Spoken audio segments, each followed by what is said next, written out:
Okay, in this tutorial, we're going to learn how to create a cut path.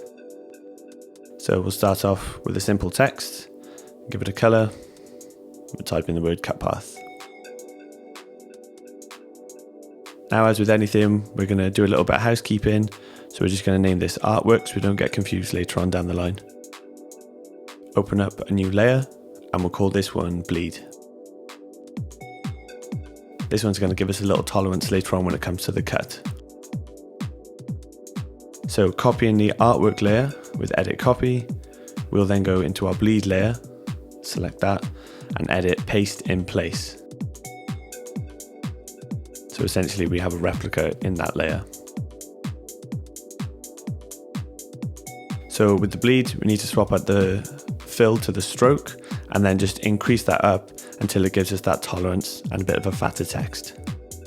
Okay, so we'll just hide that layer for now and go onto our artwork layer. We're going to choose the color for the stroke, which will be our cut path. So double click any swatch color, change the swatch name to CutPath, capital C, capital P, all one word, and then change the color type to a spot color.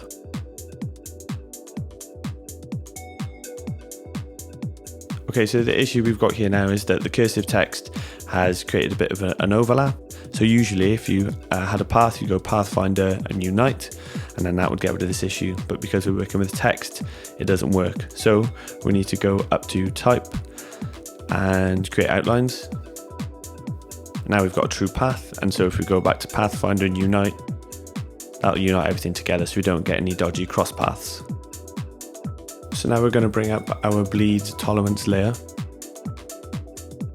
And the last thing we need to do is just go into our artwork layer, go to the stroke and just change the weight to 0.25 so it can be read by the machine. Be sure to save your file as a print ready PDF. And there you have it, a cut path ready for large format print and cut. Remember to check the description for any links, our social media and website. And if you'd like to continue seeing these videos, remember to click the subscribe button below. Thanks for watching.